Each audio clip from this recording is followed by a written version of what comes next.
une solution simple, propre, sans sang sur les mains. Un jour, Erika a proposé un voyage. Une fête traditionnelle dans un village. Elle parlait de détente, de culture, de nature. Avant ton mariage, tu dois respirer. Kéra a accepté sans méfiance. Elle faisait confiance. Elle ignorait que le village avait été choisi, que le cimetière avait été choisi. Le plan d'Erika était clair. Amener Kéra à Kamani, la pousser à rire juste un instant, juste au mauvais endroit, et laisser les esprits faire le reste. Le voyage a commencé tôt le matin. Erika était calme, trop calme. Kéra, elle, parlait sans arrêt. Elle riait, elle faisait des projets. Elle parlait de son mariage, de sa robe, de la villa, de la vie qu'elle allait mener. Erika hochait la tête. Elle écoutait à peine.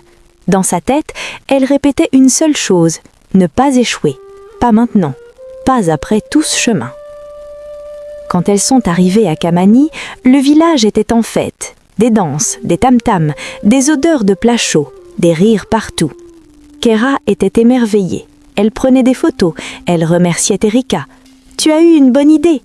Erika souriait, mais ses yeux cherchaient autre chose, le cimetière. Il était là, à l'écart, grand, ancien, entouré de vieux arbres. Même les enfants qui jouaient près de la route se taisaient en passant devant. Erika l'a vu tout de suite. Elle a su que c'était là que tout devait se passer. Elle a commencé doucement, une blague, puis une autre. Elle racontait des histoires ridicules, elle imitait des gens, elle forçait le rire. Kéra riait parfois, puis s'arrêtait. Quelque chose la gênait. L'air était lourd, les villageois les regardaient bizarrement. Erika insistait, elles approchaient du cimetière. Juste devant l'entrée, Erika a sorti sa dernière carte, une moquerie violente, une imitation grossière du fiancé de Kéra. Puis elle a dit « Je sais que ton fiancé doit me détester actuellement.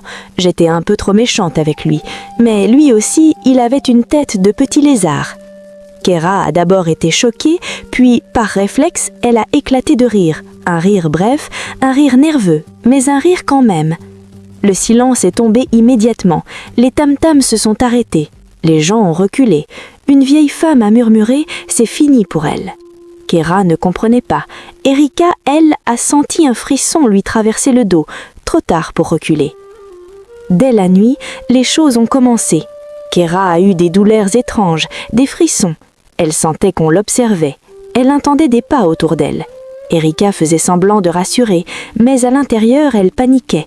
Ce n'était plus un jeu. Les jours suivants, l'état de Kéra a empiré. Elle ne dormait plus, elle faisait des cauchemars, elle criait